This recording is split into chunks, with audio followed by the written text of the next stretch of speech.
Trent, welcome in, my friend. What's up? What's up? Glad to be here. Glad to be here. Man, it's so good to have you on, man. I was thrilled when a mutual friend of ours hit me up and was like, "Hey, I need you to take this on for me, and here's the book." And he sent me the bio of the book, Mm, and I said, "Oh my gosh, it was crazy."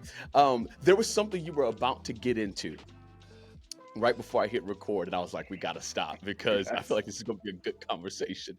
Tell me what type of book this is. So I like to call this book, it's fiction, but I like to call it purpose fiction.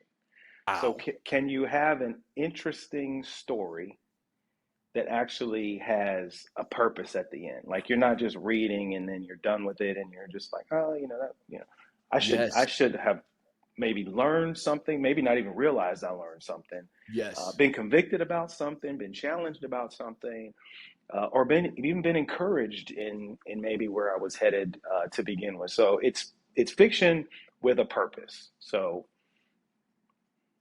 Is actually one of my biggest problems with books is I can't get into fiction books right. because they don't necessarily like stimulate my mind um to get something out of it. I feel like it's just reading to pass the time. But then like the books that are like self-help that are principle driven, it takes me longer to read those because I like to read and then digest and maybe apply what I just read. So Hmm. me and books have a very weird relationships. I have a lot of unfinished books.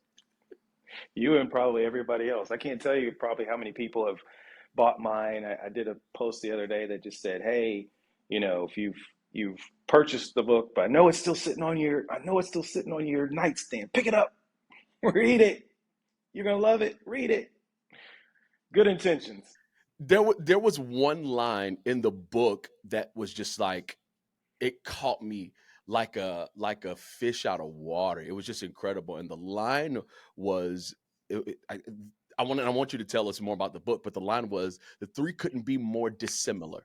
One of them fights to put an end to his hidden virginity, while the other one proudly wears his as a badge of honor, and the third, well, his inevitable exploits may get him killed. Yep. Yep. What? All right. So let's get into it. So it is this is the story of three young men who attend a fictional HBCU. Didn't want to call any particular HBCU out, but I wanted it to take place at an HBCU. Um, and they go to school and they each sort of have different paths that they take, right? So I said, like, one of them is, the Christian kid, and he's, decided he's going to wait until marriage before he has sex, and it explains why, and it talks about his path and his decisions. One dude is like, he's determined, like, man, I don't know why I'm a freshman and I haven't been able to get me some yet, but I am going to put an end to that now. Now that I'm here, I'm getting ready to go. It's on. It's on. And then one dude, he just that's his way. Like it's just we talk about the little skeechy girls. His mama tries to warn him against the little skeechy girls, The Skeechy and Girls. the skeechy girls. That's what his mama calls them, skeechy girls. And there's a line in the book that says his mom always warned him about the skeechy girls, but he had no intention of ignoring the skeechy girls once he got to Winton College, which is the name of the HBCU. So Wow. each of them has these different paths that they take. They make different decisions. You get to see how it all sort of plays out. And then at the end, there's a whole section on reflections, and you get to see where their decisions got them and the consequences of those decisions. Oh But in my! real life, like it's a story, like you should feel like you're watching a movie in your brain, I but could, it I could does picture have a that right now. purpose. I felt like I was almost looking at a drumline situation. It's Yes, fictional yes. HBCU, and we're like, What? Yep. And Yep. and I feel like that's a lot of our stories. Like a lot of black men have this exact same story. I didn't go to uh uh college or HBCU because I knew if I did, it was going to You. be bad. It was going to be It's gonna be bad. hard. It was gonna be hard. I was going to pledge Kappa, Yep. and it was going to be over. Yes, Like sir. it's just going to be a problem Yeah. because that's the enticing thing about an HBCU is, man, the culture is so strong at an HBCU. My wife and I just moved to Atlanta. I'm like, okay, I get it. I understand uh why Freaknik happened. I understand what's going on Yes. in Morehouse. Like I understand Right. what's going Right. on at Clark. I understand like these you get it. You Yeah. finally get it because HBCU culture is just it's Hmm. infectious in Right. good and Right. bad ways. Right. And the reason why I had it at HBCU, it was kind of like when you read the story, it could have easily just as well happened at a PWI school. It could have Yes. easily happened at but it was kind of like, why not make it at an HBCU? I wanted to highlight because Winton College is like it's supposed to be HBCU like excellence, the excellence of HBCUs, all that they have, not downgrading them in any way, shape, or form, but really highlighting the excellence of an HBCU, the quality of the education that you can get from an HBCU, and just playing that up as just a backdrop. The rest of the story is happening; it's going to happen wherever it's happening, but it's the backdrop. And if it's like if it could have been at a PWI, why not be at an HBCU and just give it that extra attention, if you will. So take me into the inspiration behind writing this particular well, let's start here. Is this your first book? It is. It It's your is. first book. It Okay. is. It is. Congratulations on your Thank first you. book. Thank you. Take Thank me you. into the inspiration behind writing this as your introduction to the literary world. Sure, sure. So I was praying about this book because I'll be honest, I was trying to find that thing that you get excited about. You can't wait for work to get in, to work to end, and then it's like I gotta get on that thing. So I was praying about what that sort of hobby thing is, and I was gonna turn my attention back to writing. And as cringy as it sounds, the original story that I was going to do was a story about a young man who goes to an HBCU, and his mom, before that, has been tragically killed in some way, shape, or form. And then he decides he is going to become a vigilante superhero. So he's a student by day, vigilante superhero by night. Um, but he finds out that in real life, it's hard to be Batman in real life. It's Yes. expensive, and you can get yourself killed. Yes. Uh, and I was praying about it, and God was like, "I don't need that story." I felt like I heard him say it clear, like I don't need that.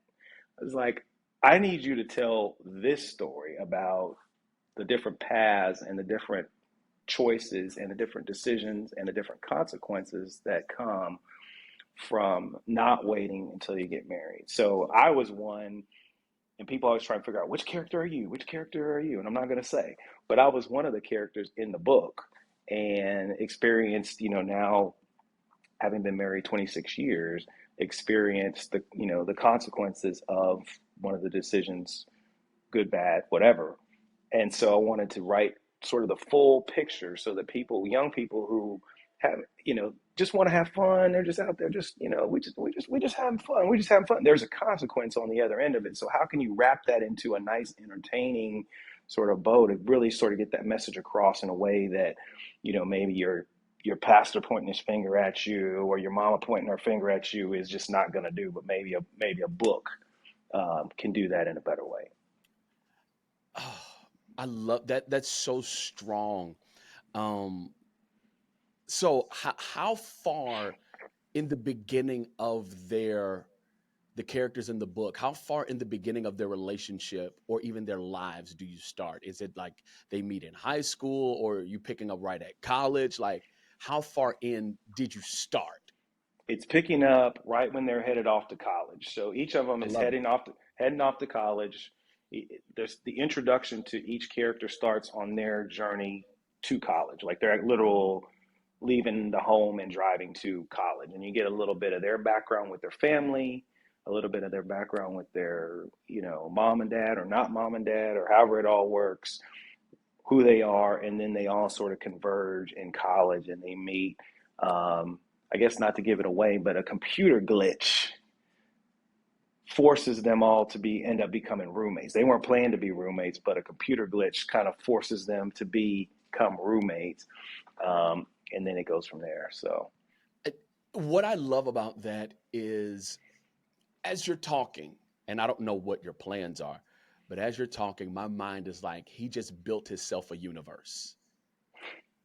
Like you could literally do all of their origin stories, figure out how we got to this point, and there's so many spin-offs and like it can go oh so yeah, deep yes sir. because the black experience is not a monolith experience. That's And there are so many things that lead us up to the points of the decisions that we end up making in college.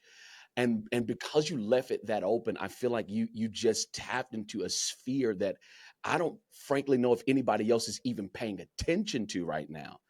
And and immediately when you were like, oh, I want you to, as I'm talking about it, I want you to see it like a movie.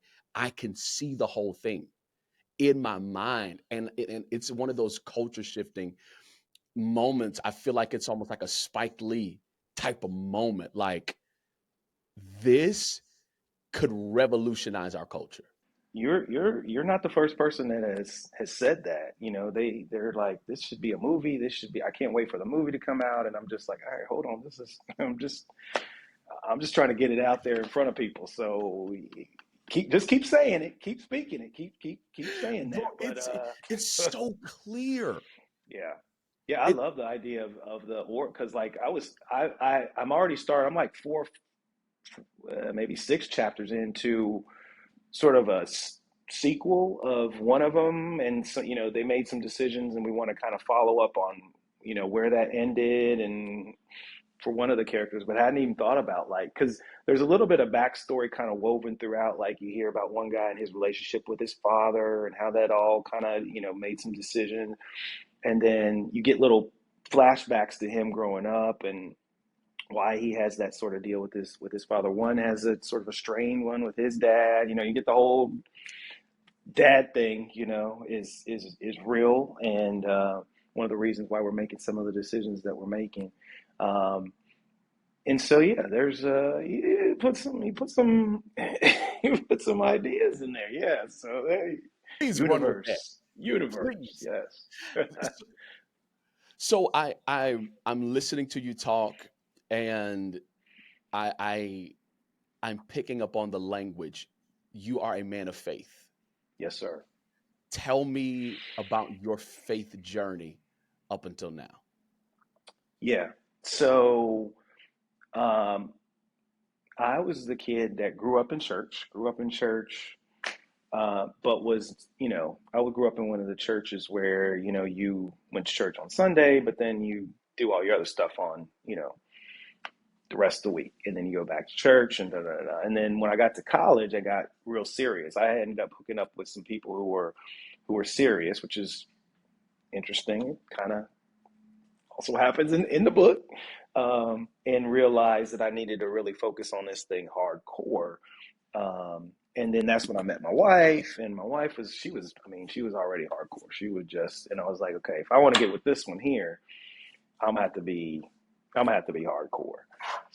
I had to step it up. I was gonna lose that if I didn't step it up. So just, really focused in, and have been a man of faith since, really since college, hardcore. Yeah, and that's the reason why I wrote this book. Um, I feel like God wrote it through me and with me. I kind of call it His book, so I keep telling him, I'm like, what, you told me to write this book. Like literally, I told somebody that I was working on a book like this, and I said, hey, it's a story about you know, three guys and their journey through college, and it basically is encouraging young men to wait until they get married before they have sex. That is the overall purpose. And somebody went, huh, that sounds like fiction. No wonder it's fiction. And I was like, I mean, it literally like kind of like, uh, as opposed to like a real life memoir or auto, and I'm like, but man, there's all sorts of little darts that the enemy tries to throw your way as you're trying to get through some of this stuff. I mean, it's crazy, but that was one of them. And I just said, you know what? Nope. He wanted me to do this story. He wanted me to get it out there. And so he wrote it through me. And I said, if you want this book out there, you promote it, you get it out there, you get the word out, and let's go. You know, that's what he does. My uncle would say it like this: if it's God's will, it's God's bill. I like it. I like it. You know, and That might end up in another book. Hold on. my uncle was one of my uncles. This uncle in particular was a Baptist preacher, and so everything he said rhymes. The whole line would go: where God leads, God feeds; where God guides, He provides. If Yes, it's sir. God's will, it's God's bill. It's just, but it's one of Uh, those things that rings true. Like when God places something on you to do, like he makes it happen. yeah, And I think if more of us would just submit to that fact that he makes it happen he does. outside of our control, but through our availability, like it becomes game changing. But you said something, and right before you said it, I wanted to go here, and then you said, I was like, this is perfect. You said you were telling a person about it, and I said, huh, that sounds like fiction. Hmm. And that's not just a crushing statement because it's like about your book. I feel like the more crushing statement is that's true for our culture because a life like that for us sounds like fiction. Why Yep. do why do you believe from your summation that this is such a fictional experience? Let's even just deal with the person that's been a virgin up until college and is now trying to navigate through wanting to get rid of his virginity. Like, why do you feel like that's such a fictional storyline in Black culture?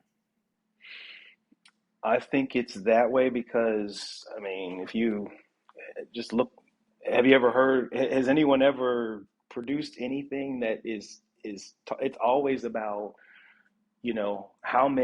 what's my body count?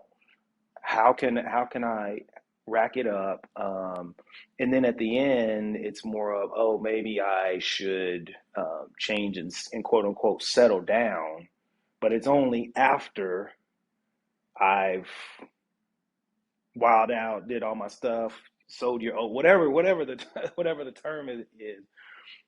And so just the scarcity of the message is what makes it fictional. I mean, you talk to one of the things I just had to keep fighting through was, if you put this book out, will anybody care? Because even in doing like the research, I had to do a lot of research into HBCUs and like and like how do they do move-in day, and how do they do home, and just how do they just getting today, like how do kids act today? And you would see them doing these little vlogs, and they'd have these things where they would sit down and they would talk about just different topics and stuff. And they were talking about, body count and this, that, and the other. And the guys would just talk about, yeah, I care about a girl who has a high body count. It's like, well, why is it okay for them and it's not okay for you? The girls would challenge them, and it's like, but what I understood, what I could see was that it wasn't even on like the idea of not doing it was not. It was more of, am I going to do it this much, or am I going to do it that much? Am I going to do it on, here? Is anybody going to know? How many can I do it?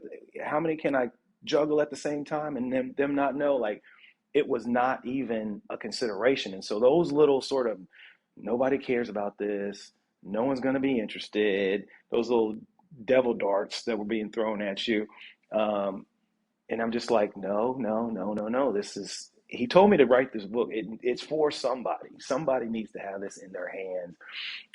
And then once it was done, I started to find that group. I started to find those people that it really was ministering to, and those people we started connecting. And so there's a whole community out there of people that are striving for this and pushing this and driving this, but it's just not as loud. It's not as loud as the other voices. It's not in the music. Nobody's going to come up with a hip hop song that's talking about waiting. Three. Not right now. Not right now. I mean, Jeez. so it just needs this the voice needs to be amplified, and what I would love to see is just a wave of just this wave of purity, Yeah. guys, girls, everybody just kind of sweep over our community, the country as a whole, and just make it become normal, a little more normal for Yeah. people to do this. Maybe not everybody's doing it, but it becomes not so much of an odd thing, and it Yeah. becomes just a little bit more normal to wait. That is, man. Our culture doesn't really have conversations like this.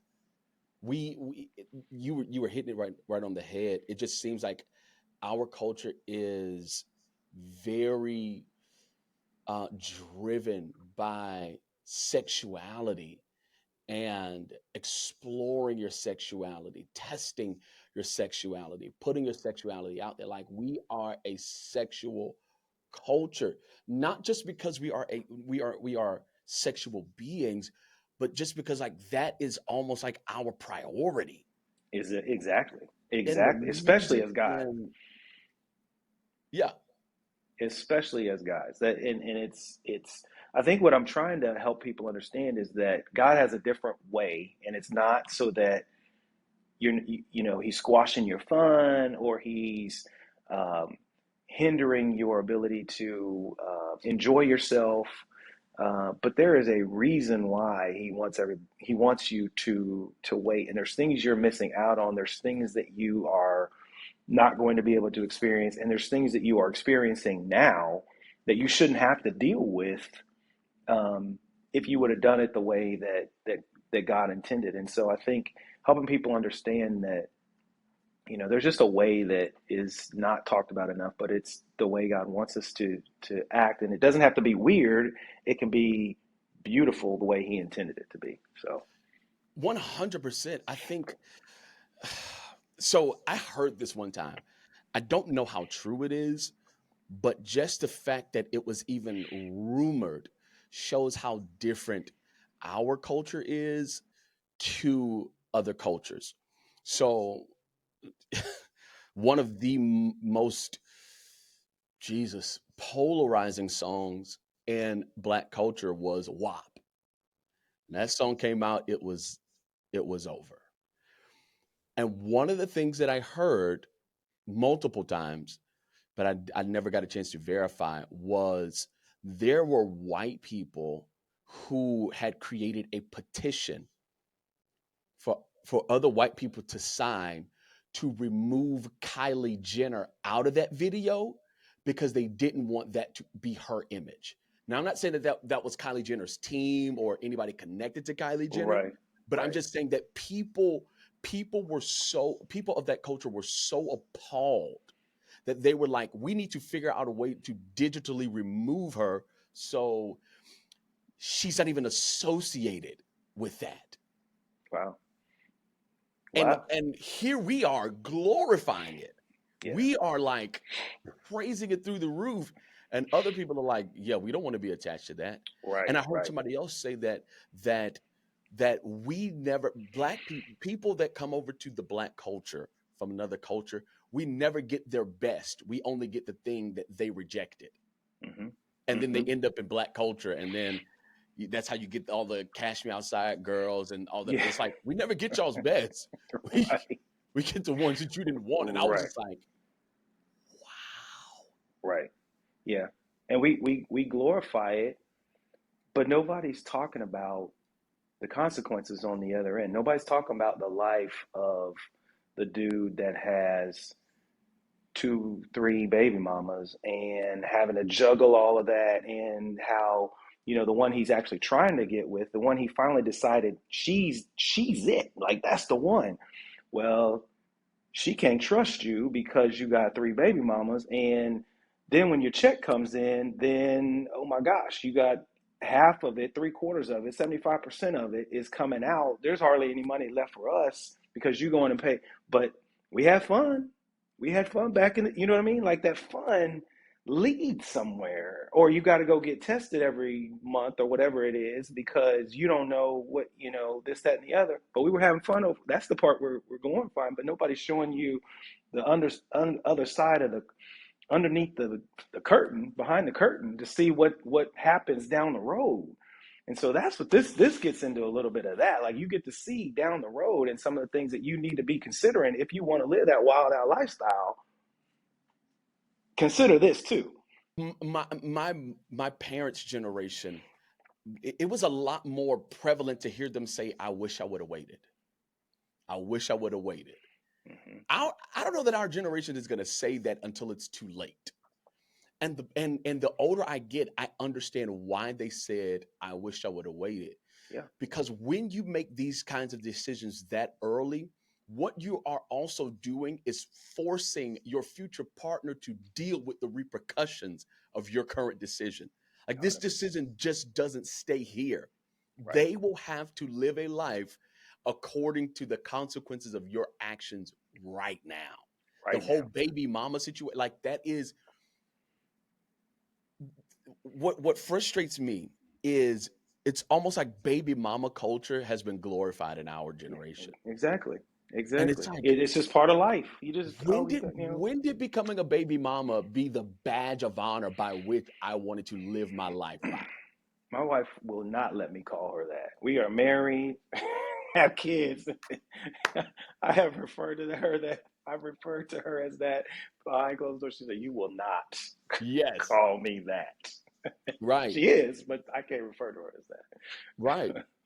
that. Yeah, It, it- it's crazy. It's crazy. One of the things we do a lot of times is we'll watch, paternity. My wife loves yeah. paternity court, and they've made a game, and not downplaying the judge, because I think the judges actually want to see these people do better, but Yeah. they've made a game almost out of, you are the father and you are not the father, and you are the father and you are not. But there's like real kids lives on the back Real end of that. my kids. my wife was a product of an affair, and Wow. so she understands wholeheartedly, like the decisions that people are making, just having fun, like it actually affects people down the road, for real, for real. For real, Like, for real. And we're so plugged into social media yep, that we forget that life has real consequences. 100%. There are real consequences for your actions. For every action, there is an equal or opposite Yeah, reaction. yep, And if we don't get a grip on it, Gen Alpha is going to be is going to live a harder life than they have to. And it has to start with millennials. yep. Millennials have to get a grip and say, we cannot allow society to become so degenerate that our grandkids have to deal with what we didn't deal with our children. Right. And I think they need to see some examples. You know what I mean? Yes. So if there are people that have waited, it's time to get out there and showcase the benefits, right? It's Gotta time to make get them out there. popular. Try, and they need to be the influencers, right? They need to be the Yes. ones that are out there. And then for those that maybe made a mistake, they didn't, but then they changed. They saw what they needed to do. They changed. They decided to wait. Let's talk about it. Let's get that out there. Let's glorify that and talk about the benefits and the things that you can avoid by not heading down these paths that it's the narrow road, right? It is the narrow road that everybody's not on. The broad path is the one that leads to destruction, but that narrow Yep. road is the one that is harder to walk on because it's mighty thin. It's It's a mighty thin thin. road, but it's going to lead to a better place. It's gonna lead to a better place. Wow. Okay. I want to round third base because I don't want to get too far in the book. I want everybody to go get your book. It is called Exactly How It's Posed to Be. I have this I have this saying that everybody ain't who they post to be. POST. What we Yeah. post on social media, that's not Right. really who we are. That's good. Everybody ain't who they post to be. Yes. Sex culture looks good on Instagram, Yes. but it does Yeah. not look good at home. What does it look like in that paycheck? What does it look like in that paycheck? What does it look like in your mental health? What does it look like in your relational health? What does it look like in your actual health? Like Oh my gosh. what is sex culture doing to you Yeah. that you ain't posting about? Right. Right. So, with this book, what is one principle that you hope every reader walks away with?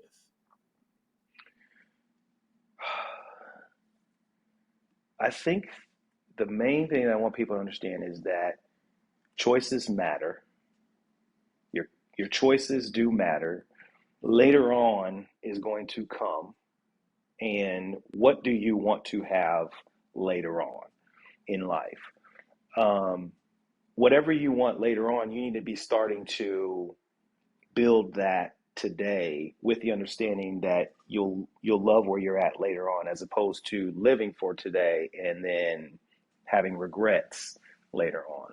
I want people to live lives of purpose and not of just whatever feels good, whatever is the the entertaining thing at the time, so that then down the road they don't have regrets. You're going to see at the end of this book, some dudes have a lot of regrets. Some dudes are really grateful for where they're at, but some have some regrets about some things. So, and try to really build that in so you could kind of feel it and really think through: are the decisions that I'm making today going to lead me to a place of contentment down the road, or am I just going to be like, man, where am I? How'd I get here? How'd I get here? How'd I get here? Gosh, that makes perfect sense. Okay, I want to end with a couple of fun questions. Okay. Number one, what's something in your life right now that's been bringing you the most joy? Bringing me the most joy. Um, so I'm still trying to figure out my platform, if you will.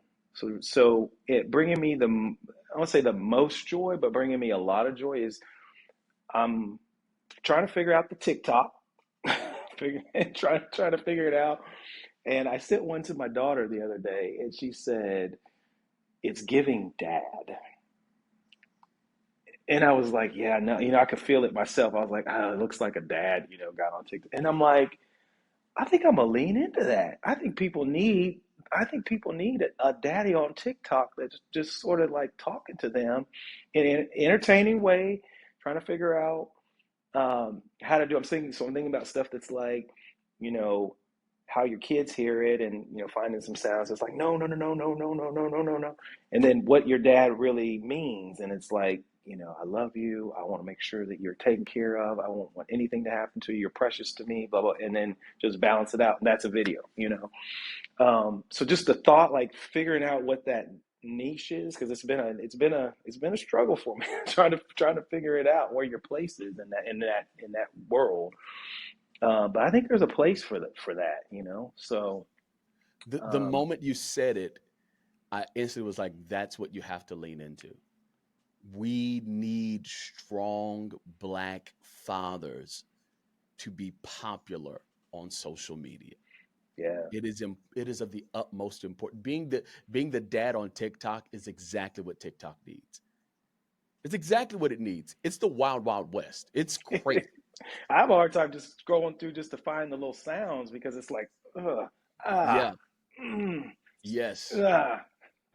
It's hard to get through, It but is. it's exactly what we need. And my encouragement is post. Doesn't matter how many views it gets right now. Yeah. Post it, because we need it.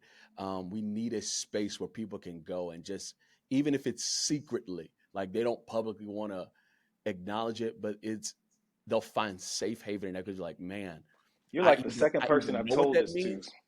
Oh, go ahead. You're like the second person I've mentioned this to. And so it's validation. So I appreciate you, man. I appreciate you, Val, because it's Yes, just an idea up here. But yeah, yes, that's a lot. That means a it lot. is needed. Yeah, You are needed, my friend. appreciate it. Um, what second question? What is something you plan to do in the near future? Something that you're excited about doing in the near future? Could be a trip, could be another book, could be anything, whatever. What's something that you're excited about in the future? So a couple things. One, I'm working on trying to figure out how to do the audio version, audio book, because I've gotten so many people that said, "Is there an audio book of this?" I read it if it was an audio book, you know. So I'm trying to figure out how to get, because it's not a small book. It's got some. You got, three characters. You got to walk through their lives and all that kind of stuff. It takes a little bit of time. Hopefully, it will go quick, but it's a little bit of a read. Um, and so I'm looking at a way to work with AI to get AI to read it and create the audio version so it can be a little bit more instantaneous, and I don't have to sit Wow. there and correct a whole bunch of people and be like, no, it really needs to sound like this. No, I got that in my head, but if I'm working with AI, I can just, get it to do what I want it to do. So I'm thinking about AI to give me an audio book, Okay. working on another book that is, sort of a sequel that I was talking about. I want to get this one going. I've been Yeah. grinding, trying to get this one going. So I haven't had a lot of time to work on that. I've just finished a um, discussion guide Bible study for this, so that guys Oh, can read it and read it chapter by chapter, go through some discussion questions, have a conversation about some different things, and really sort of journal and think about some of the different things and consequences and choices that they're making at the time, and maybe make some adjustments. So that's exciting. And then my daughter graduates from college in May. And so I'm looking forward to getting a raise, and then maybe taking her somewhere before she graduates. oh my So, God. yeah, Bro, that's yeah, exciting. yes, sir. I It love to is. It is. It I is. love to hear it. Life is good, man. Final question. Where can everybody find you, find what you're doing, stay attached to everything that's going on in your world and how we can support you? Yeah, yeah. So the book is available on Amazon. You can find it exactly how it's supposed to be on Amazon. Trent D. Walters. It's been out there long enough to where I think it actually shows up now when you do, when you do a search. So that's good.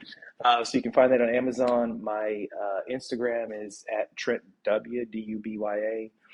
Um, that's where I'm doing most of my postings. I'll kind of put my little TikToks when I get them. I'll put them over there. That's where you can find the most information about me. And then if you look at trentdwalters.com, there's my website that has more information about the book and some of the statistics and the overview of the book, and just a little bit more about why I wrote it, and some other little things over there. So those are the things. I think the biggest thing would be, grab a copy of the book, read it, Yeah. comment on it, share it with someone else, and just let people know that this is out there.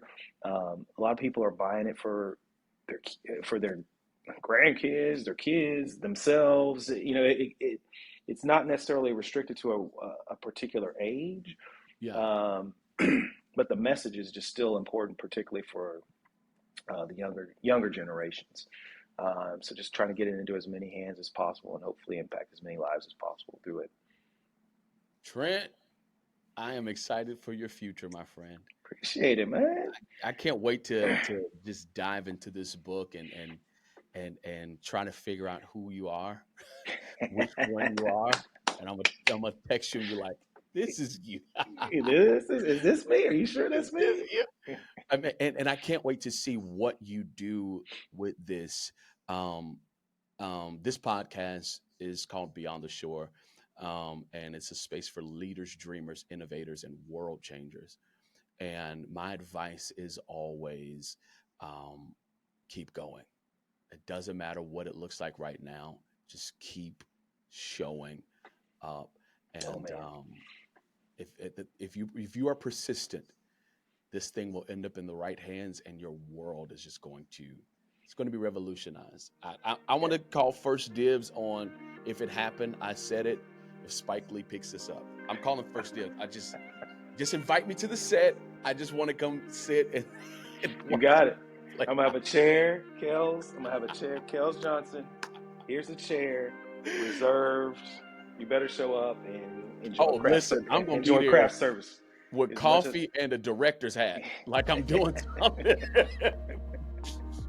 Yes. ready to eat up all the snacks. Yes, sir. Oh my Yes, God. Well, sir. man, listen, thank you so much for jumping on and talking. I listen, I think this book is going to do incredibly well. Thank you. And It's my that pleasure. has nothing to do with metrics. That has nothing to do with number one bestseller. I believe that this is going to change people's lives. And that's what we need. If this book changes one person's life and they change somebody else's life, it There you was all go. worth it. Yep. Generations changed, legacies formed. Woo! Yes. Come on. I love it, man. Listen, thank you so much, man. And we will keep in touch. Yes, sir. Thank you.